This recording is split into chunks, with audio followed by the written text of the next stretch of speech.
Well, good morning, everybody. Good morning. You are listening to the RepcoLite Home Improvement Show, sponsored by Benjamin Moore, and I want to jump right into things. I guess I'll tell you what we're talking about. At the end of the show, the last half of the show, we're going to be walking through a kitchen cabinet repaint project. Step by step, I'm going to lay it all out. Everything you need to know to decide if this is a project you can tackle, that you should tackle. If it's a project maybe you should hire out. I'm going to lay it all out coming up in a little bit. Right now, I want to talk about dust. I've got a lot of frustration right now and a bit of a confession to make. You know, my house is dusty, really dusty. I mean, I can't stress that enough, all right? It's like the Dust Bowl in there. A couple weeks ago, for example, I took my own advice and I spring cleaned one of the rooms that we've got in the house, and I went through it thoroughly. You know, we vacuumed, we moved furniture, we washed walls, we dusted. We did it all really well. We washed windows. We did all of that. And then within a week, everything's covered with dust again. I don't know why. I don't know how. It's horrible. It's everywhere. Honestly, it makes me glad that I'm short. In fact, let me get off on a quick tangent here. I know short people catch a lot of grief. We do. We really do. Most of the time, it's well-meaning. You know, everybody thinks it's well-meaning, but we do get teased all the time, and that's fine. That's fine. Whatever. You know, I can only speak for me. You know, I'm not speaking for all short people. I'm not their spokesperson. Their short person. I'm not their spokesperson. I'm not king of the short people. I don't get to just say what works for me and it works for all of us. No, we are individuals, and everybody's got their own decisions to make. For me, I don't mind it. I can deal with it. You know, I can roll with it. But you know what? The more I think about it, the more I think it's actually ideal. You know, it's not just something that I kind of make fun of and laugh about. I think I've got the ideal situation. You know, for one thing, I was just talking with somebody about traveling, you know, by plane, and he hates it. Hates air travel. Why does he hate it? He hates it because he's a tall person. He can never get comfortable in the seats. There's no leg room. Guess what? I can sit in the seat in the airplane with my legs stretched out fully and my toes extended, and I still can't touch the back of the seat in front of me. Talk about leg room. I mean, my goodness, I can swim in that seat. My space on the plane feels like my living room at home. I've got so much leg room, it's crazy. Same thing with traveling by car. You know, I hear tall people complaining nonstop from the back seat. My legs don't fit. Can you move your seat forward? They're always asking things like that. You know, can I move my seat forward? Of course I cannot move my seat forward. My seat has been adjusted at the dealership to go further forward than other seats so that I can reach the pedals. I can't move it forward any more than it already is. What you're experiencing right now is more leg room than normal in the back of my car, and you still don't have enough. Guess what? I am always comfortable, no matter where I'm going, no matter what vehicle I'm riding in. I could live in a back seat and feel perfectly at peace. So, being short has tremendous benefits, and one of them gets me back to my dust problem. I'm glad I'm short because a number of furniture pieces in the room that I spring cleaned and around the house, for heaven's sake, you know, pretty much most furniture pieces are too tall for me to see the tops of them. You know, tall people living in my home. There's no tall people living in my home. What am I talking about? Tall people visiting my home, should such a thing happen, they would be in a constant state of sadness or despair over the dust that they would see. Me?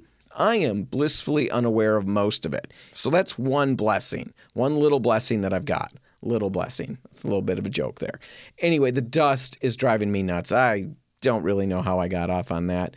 It doesn't matter. The dust is driving me nuts. And I can hear a lot of you out there. You know, a number of you are probably shouting at me right now and telling me to get the air ducts cleaned out and that's going to fix everything. But will it? Will it?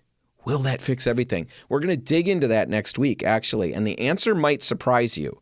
But right now, let's focus on dust. What is it? Where does it come from? And what can I do about it? And I know that sounds really ridiculous that we're going to talk about dust. If you've got a dusty home, this is all really good stuff. I was surprised at a lot of this. And I guess that's not necessarily, the definitive, the determiner of whether this is good info if I'm surprised.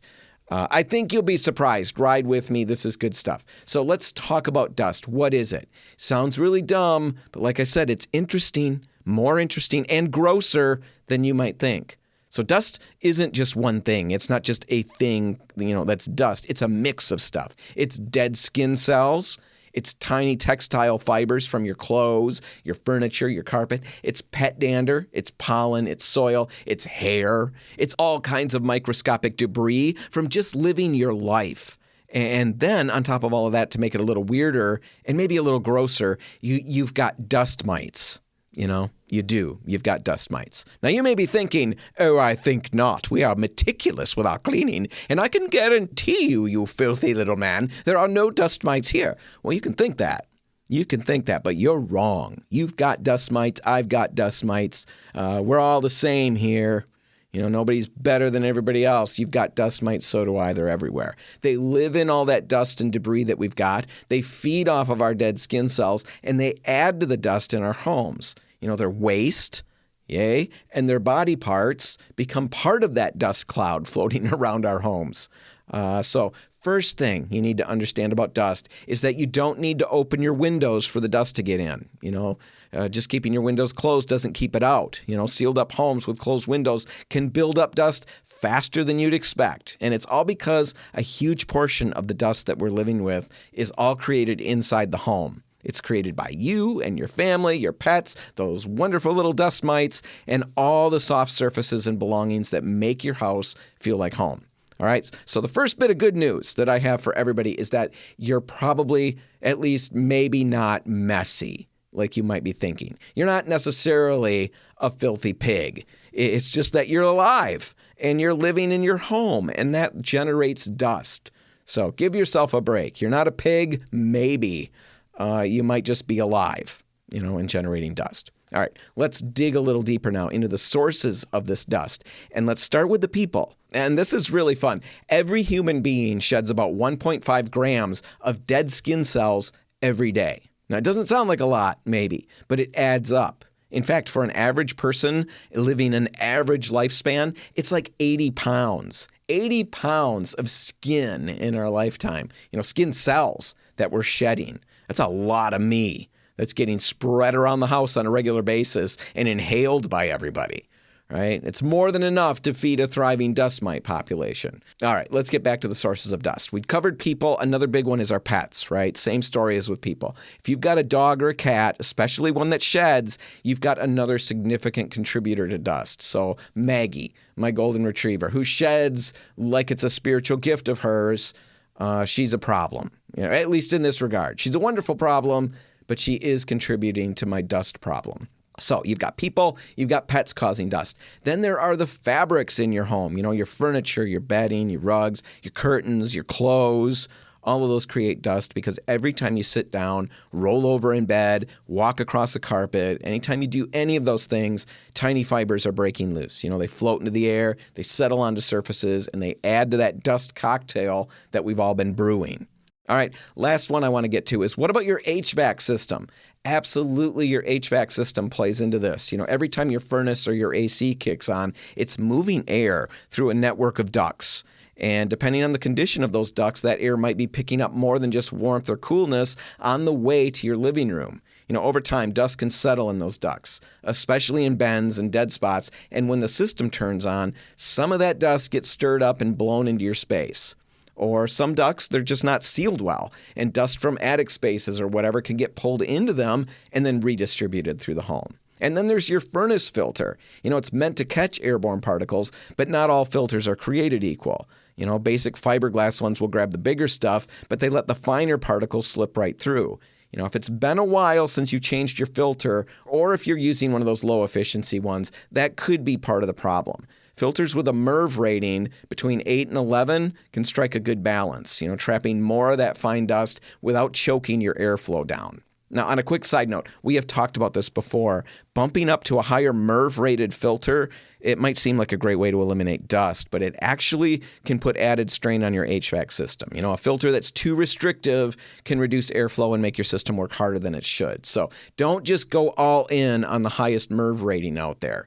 If you're not sure what your system can handle, check with the folks who installed it or a qualified HVAC technician. It's always better to be safe than to create bigger problems trying to solve a different problem. All right. So bottom line with all the HVAC stuff, if you feel like you're dusting constantly, your HVAC system might be quietly working against you, circulating dust instead of trapping it. So it's worth checking your filter. And if you're curious what's inside those ducts, there are some cheap little inspection cameras that you can grab online. You can feed them down the ducts. They've got little lights on them. They'll snake their way around and send images directly back to your phone, or sometimes they've got their own little monitor that they come with. They're a great way to scope out what's going on in there. And they're usually like $25 to $50, so super inexpensive. And you'll find a lot of other uses for them. So snag one, toss it in your ducts, and take a peek, just in case your system's hiding a few decades worth of gunk. All right, what about duct cleaning? Is it worth it? Would that fix the problem? Well, we're going to dig into that next week. There's a lot of questions that I want to ask about it, a lot of things I want to dig into, and we'll cover that next week on the show. So maybe before you run out and hire that service done for your home, hang around till next week to see if it's going to solve your problem. We'll talk about that next weekend. All right. Last thing I want to mention on this segment is that dry air can play into the problem. It doesn't create more dust, but it does keep it floating around longer. Now, the sweet spot for humidity is 40 to 50%. If your home is sitting at 30% or lower, you might want to look into a humidifier. That's going to help you.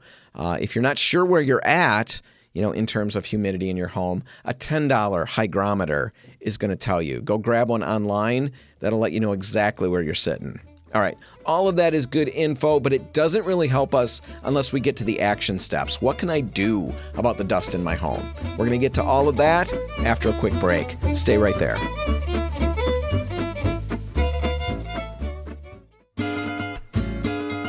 And we're back. You're listening to the RepcoLite Home Improvement Show, sponsored by Benjamin Moore, and we're talking about dealing with dust in your home. I hate dust in my home. It drives me nuts, makes me feel like I'm a filthy pig, like my family is a group of filthy pigs, whatever that's called, a herd of pigs. I don't know what that's called. A group of pigs, a bunyan of pigs. That doesn't sound right. Anyway, a group of pigs, filthy pigs, that's what we feel like. That's what I think of us. When I see photos of all of us together, I think, wow, look at all those filthy pigs. I know what they do in a home. I know the dust they create. Drives me nuts. I hate it. So last segment, we dug into the sources of dust in our homes and what makes it worse and all of those things. Now let's get to some practical steps to help you reduce it dramatically. And I can't believe that I just suggested that a photo of my children all gathered together reminded me of filthy pigs. I am so sorry, children. I was just being colorful with my language, trying to have a little bit of fun with a topic that's not terribly fun. Anyway, let's get to some tips that will help you reduce dust in your home and hopefully reduce it drastically. And let's start with one that's bound to be a big hit: vacuum regularly. Now, I'm going to use the word regularly a lot in the next couple minutes here. And in this instance, the word regularly means way more often than you're already doing. So if you've got a dust problem, vacuum way more often than you're already doing. Vacuum more.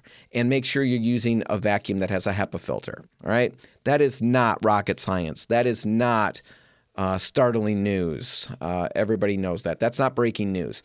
But here are some things that you might not realize, and it might help you. A bagged vacuum system, the old-fashioned bag vacuums, those are better, significantly better at trapping dust than the fancy bagless systems. Unless you drop a lot of money and go with a really good high-end bagless vacuum. But the standard bagless vacuums that most of us have, a bagged system is generally going to trap and keep that dust better. Not just the emptying of it. We've seen the commercials where you empty the canister, the bagless canister, and dust goes everywhere because on the commercials, everybody empties that in their home. If you're doing that, that's probably where your dust problem is starting from. Don't empty your canister in your home. Do that outside.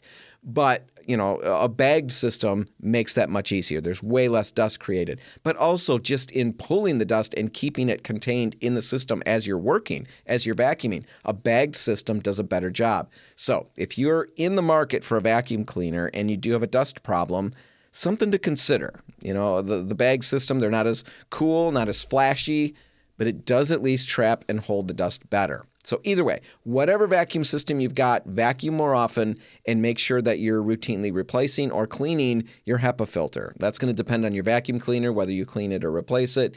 Dig into that and make sure that you're maintaining that. Okay? That's the first one. Second, let's just stay right here with the vacuums. You've got to not just vacuum your carpets and rugs regularly, you also need to vacuum your upholstered furniture. And when you're doing that, don't forget to get under the cushions. So do all of that regularly, and regularly in this instance means once a week.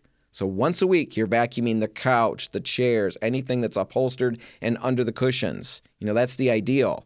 It sounds pretty bad, but it gets worse. If you've got pets, you need to do it even more often than that. I have pets. I probably will never turn the vacuum off from the way things look.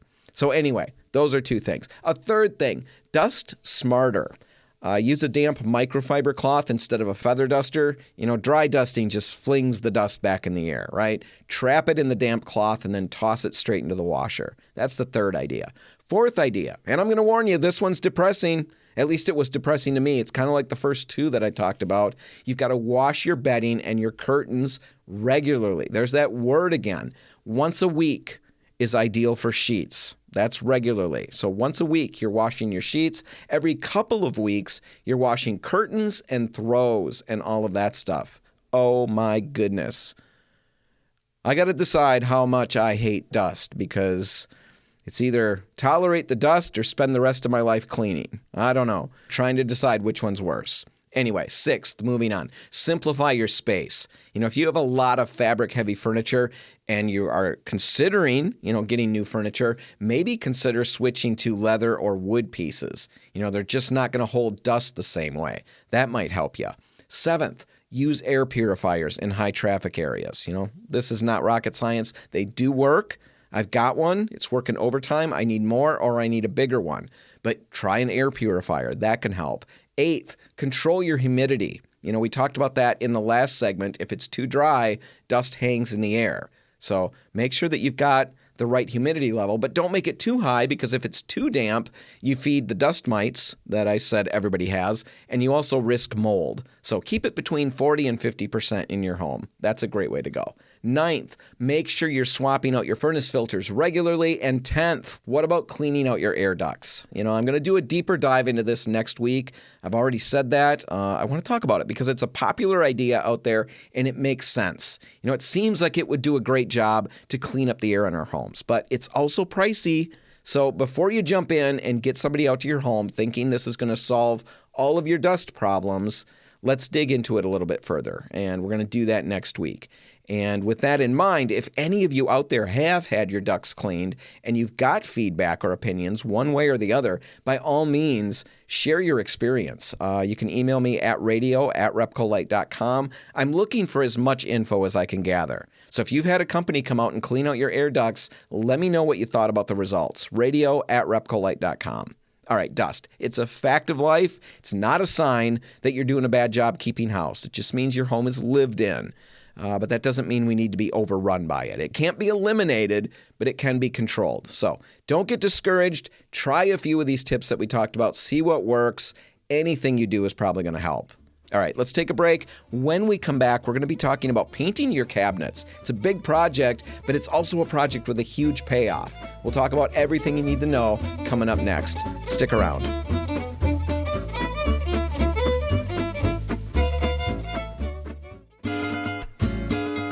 And we're back. You're listening to the RepcoLite Home Improvement Show, sponsored by Benjamin Moore, because you have impeccable taste. You're incredibly wise. So yeah, you're listening to the show, and right now I want to jump into a major project. Over the last few weeks, we've talked about things like choosing colors, working with neutrals, painting ceilings, all kinds of stuff like that. But today, let's go to probably the preeminent DIY home improvement project, painting your kitchen cabinets. Now, I think this is one of those projects where I can safely say that we have all either done this project at least once, or we've thought about doing it, multiple times. I think everybody falls into one of those two categories. Now, if you're in the second group, you've thought about repainting your kitchen cabinets, but you haven't jumped in, you haven't done it yet. The rest of the show, it's for you. It's my gift to you. It's going to help you. And if you have done the job before, but felt like you kind of struggled to get the great results that you wanted, well, you get a gift too. This rest of the show is for you as well. Everybody's going to win here. This is one of those best bang for your buck projects that you can possibly tackle around your home. The cabinets in your kitchen largely set the tone for how that space feels. They take up so much wall space, and they're the main fixture in there. That's what really attracts our attention in that room. So with that said, what are yours saying? If your kitchen cabinets are in good shape, they just look dated, maybe they're a color that you don't care for, if that's what you're dealing with, you can fix it for a relatively small investment for paint and supplies, plus your time and labor. You can completely change the entire look and feel of your kitchen. You'll be blown away at the difference. Just go online. I'm sure you've already done this because this is such a big project we all think about, but just look at before and after pictures online. Just Google them. And it's sometimes hard to even imagine that that's the same kitchen, and all that's changed is the kitchen cabinet color. So huge difference, not a big buy-in when it comes to expense. Yeah, there's expense involved, but it's not big compared to a lot of projects. And what you get for it, it's a huge bang for your buck. So let's walk through the process step by step. And if you do want a free downloadable guide, just head to RepcoLite.com/cabinet guide. All one word, cabinet guide. Fill out that quick form, and then I'll email you the PDF, and you'll have all the info that you need to confidently tackle this project. All right, one last thing to clarify before I jump in. There are a lot of different cabinet situations out there. You could have stained and varnished cabinets. You could have painted cabinets. Who knows what else? All kinds of different things. The steps I'm going to describe in the rest of the show are similar for all kitchen cabinet repaints, but I'm specifically going to talk about the project as if you've got stained and varnished cabinets. All right? So some things will be a little different if you've got painted cabinets. For the most part, it's going to be all the same, but I had to pick one of these to focus on, or it's just too complicated. So we're looking at this as if you've got stained and varnished cabinets, and let's walk through the process. The very first step in this whole kitchen cabinet repaint project is to remove and label everything. So start this project by removing your cabinet doors, drawers, and all the hardware, the hinges, the screws, the handles, everything. And here's the most important part of this step: label everything.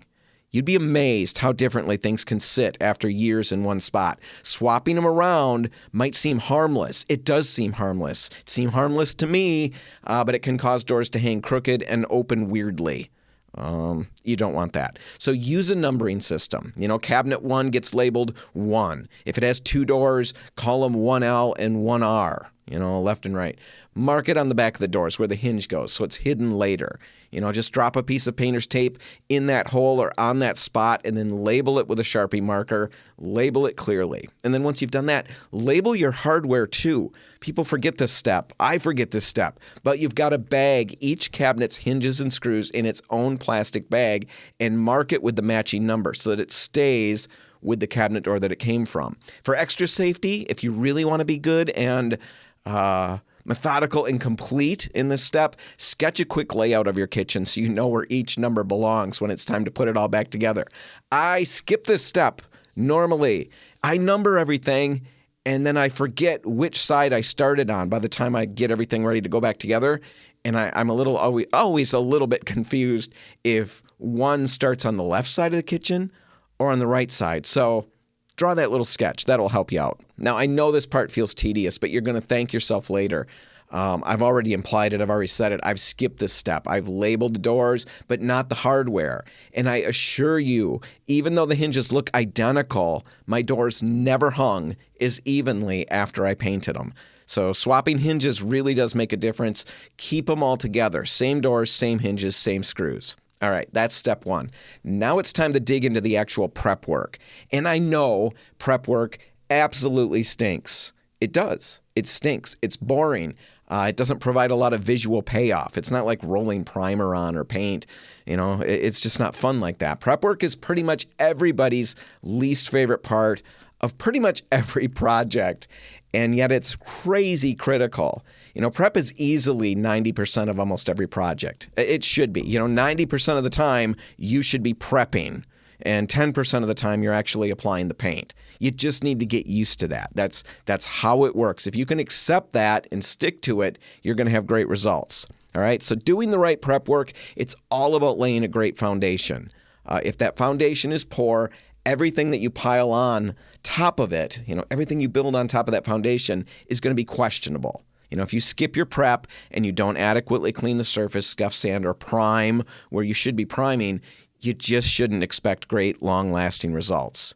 And one other thing to think about is if you do skimp on the prep work and go ahead and just paint anyway and then run into issues down the road, it's not easy to fix at that point. You've got one shot really at doing the foundational work, the prep work right, so don't skimp on it. It feels boring. I get all of that, but it's kind of, it's the make or break point of your project. Do the prep work, do it well, you'll have good results. All right. All of that blathering on, let's get to the actual prep work. The first thing that really falls into this prep work stage is going to be cleaning the cabinets. You've got years of cooking grease, oily fingers, airborne gunk of all kinds. All of that's there in your kitchen, and it's going to kill your paint job if you skip this step and leave it on there. So use a good degreaser. Spray 9, that's a great option. We carry it at RepcoLite. TSP, trisodium phosphate, that works really well. Even, Dawn dish soap will do. Scrub everything down using a Scotch-Brite pad and then rinse everything with clean water and let it dry completely. All right? That's your first step. Now that you've got that done, scuff sanding is next. And everybody groans when this step gets brought up. I don't think anybody likes scuff sanding. Nobody likes scuff sanding, but there's good news. It is not as bad as you think. You are not trying to remove your varnish or layers and layers of old paint.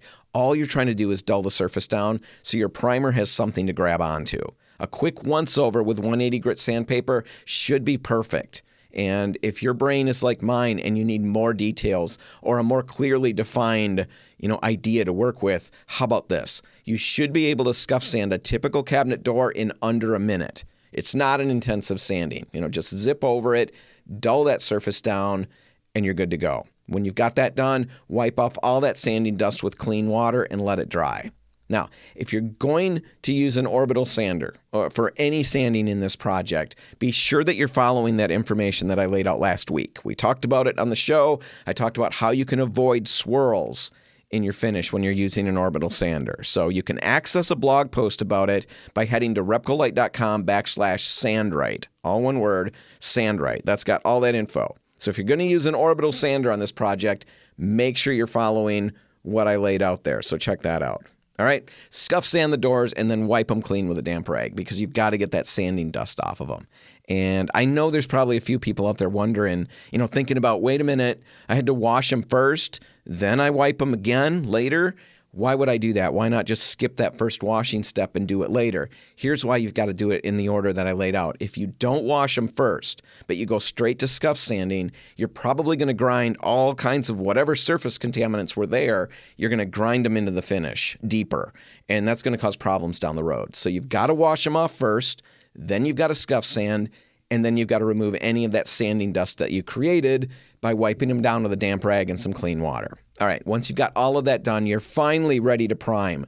And this is a crucial bonding step that sets the tone for the whole project moving forward. So choose the right primer for the surface. Sticks, Quicksand from RepcoLite, or Benjamin Moore's Fresh Start, they're all excellent choices. I love Sticks. It's an incredible bonding primer. It really gives you a tremendous foundation that will help resist chipping down the road. So Sticks, absolutely a great way to go. RepcoLite's Quicksand, it's another great option. It's one of those sneaky surprises for us. We engineered it to be a great all-purpose primer, but we were really surprised to find out how well it bonds. So if you're looking to save some money and still get a primer with some good bonding power, RepcoLite's Quicksand is a great option. So check into that. Whatever you use, whatever primer you use, once you put it on, you need to check for stains after it's dry. All right, we're talking about this project, if you remember, as if you're painting over stained and varnished cabinets. If that's the case, it's possible that there could be some discoloration from tannins bleeding through the wood. Now, the chances are the varnish that's on there will seal them in, but you should still look for them. Maybe you sanded through the varnish in some places, or maybe the deep open grain of some oak doors just didn't seal well.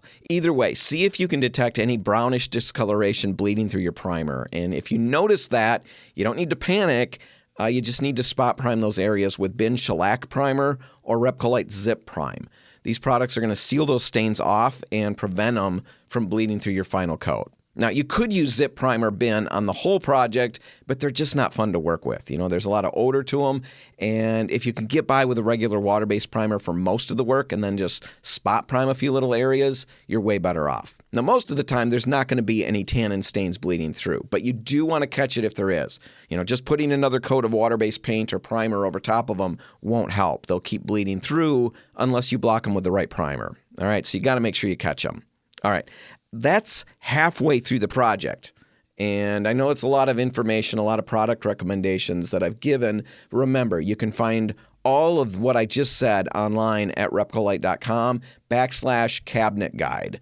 So go and check that out. You can follow along with that. It'll just give you all the extra info that you might have missed as I'm rambling on and on. We're going to take a break right now. When we come back, we're going to talk about sanding your primer, choosing the right finish paint, and then how to avoid some of the biggest mistakes most people make in the final steps. It's all just ahead. Stick around.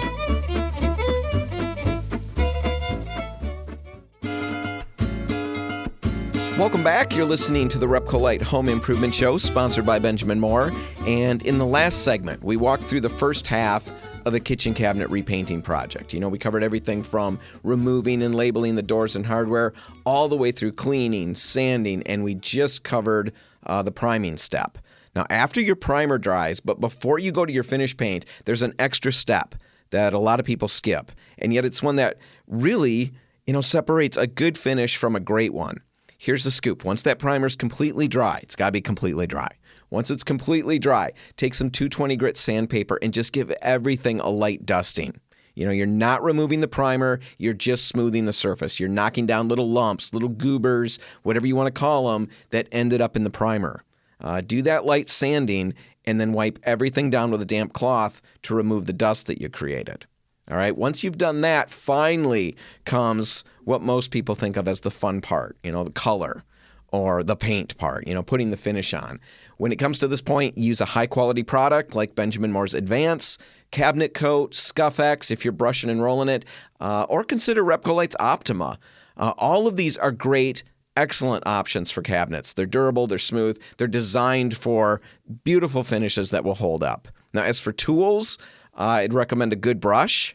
Get a good brush like the Corona Excalibur, the Chinex brush. That's easy to clean up. It applies paint beautifully and evenly. It's a great brush to have. Don't skimp on your brush. Get a good one.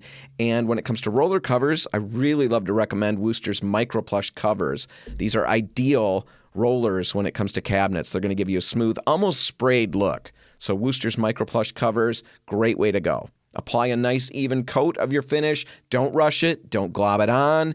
And once you've got that first coat down, just let it dry. According to the manufacturer's instructions, whichever product you picked, it will tell you how long it needs to dry. Let it dry that time. It's usually between 3 and 6 hours, depending on temperature and humidity. Now, after that paint has dried, here's another one of those steps that a lot of people skip. You would ideally do another light sanding, just like you did after your primer dried. It's the same deal. You're going to take a 220 grit sandpaper and just give it a light pass, over your doors and drawers, just to knock down any bumps or imperfections that might be in that first coat of finish. Once you've done that light sanding, wipe everything down again with a damp rag, let it dry, and then you're ready for your final coat. Now, this step, this extra little sanding step in between, is what gives your cabinets that professional, buttery smooth. We all want that. This is what gives it that buttery smooth finish. So don't skip this step. All right. After that light sanding, and after wiping that dust off, and after the doors dry down from your damp rag that you went over them with, once that's all ready, you're ready for your second and final coat of finish. And you're going to apply it just like you did the first one, thin, even, and smooth. If you've done your prep work right, the second coat is going to lay on beautifully, and it's going to give your cabinets a really professional finished look.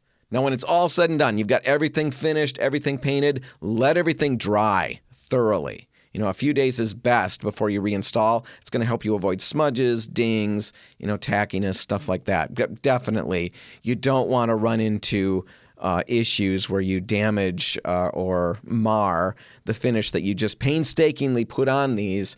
Don't mar that by rushing to get them reinstalled. All right, so give it the proper amount of time to dry so that you can reinstall it without any of those concerns. Now, once you've got all of that done, it's time to bring it back together. So you're going to grab your layout sketch, grab those labeled bags of hardware, and then reassemble the kitchen. Everything needs to go back right where it came from. And it should be easy because you labeled everything really well at the beginning. It's just a matter of matching the numbers up at this point. And let me tell you, when everything is hung, leveled, and clicked back into place, it is a really good feeling. You're going to stand there in that freshly painted kitchen, and you're going to think, yeah, I did this, and it's amazing. Really great project. You're dropping some money for the paint, but you're not going through tons and tons of paint, tons and tons of primer. Relatively small investment when it comes to the paint side of things and the tools. All of that's a relatively low buy-in. The payoff is absolutely huge. So really consider this project. If you're interested in getting the full rundown again, something written down, RepcoLite.com/cabinet guide. You'll get everything that I spelled out plus some. All right, last thing I've got for you, a few final things to keep in mind. When you're rolling that paint on, don't overload your roller cover. Too much paint means more drips and lap marks. Plan on 2 coats. People run into problems when they try to make 1 coat cover. And this is true for walls, for anything. You need to apply it at the right pace. And just if it takes 2 coats, it's going to take 2 coats. If you try to make 1 coat cover by overloading the paint, most of the time, if not all of the time, you're going to run into some problems down the road. So with your cabinets, plan on 2 coats of finished paint and just apply it evenly, and you're going to deal with less problems down the road. All right, so that's the first one. Second, and this is really important, don't try to wash and reuse your roller covers. That can work for some projects. I'm not a big fan of that regardless, unless you're working outside or just applying primer or something like that. If you're working inside on your walls or for sure on your cabinets, get a new roller cover for every step of the process. They are not expensive.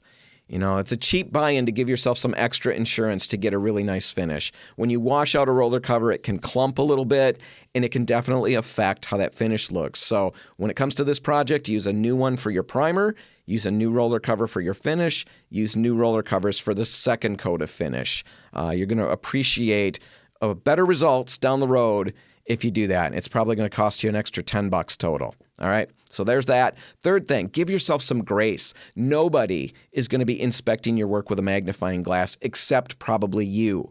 Everybody else, they're going to just think it looks great. So do your best and then let the little imperfections that do happen, let them go. Nobody's going to notice them. Don't point them out.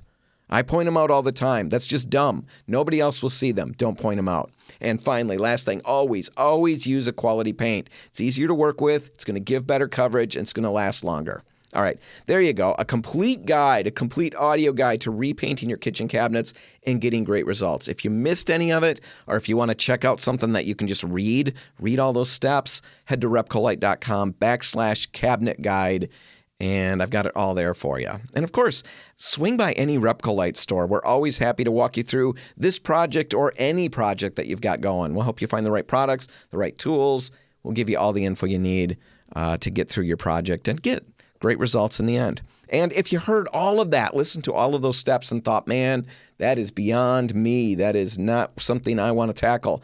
I'd love the results, but I don't want to do the work. If that's you, maybe you need to find the right pro. And if that's the case, you can do that by heading to RepcoLite.com/find-a-painter. Just fill out that form. I'll send you some names and you can get that process rolling. And there you go. That's it. That's going to do it. If you want to catch this episode again, you can find it online at RepcoLite.com. Just click the On the Radio tab on the homepage and check it out.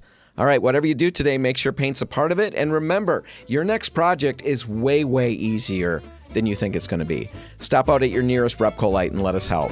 Have a great weekend, everybody, and I'll see you next week. I'm Dan Hansen. Thanks for listening.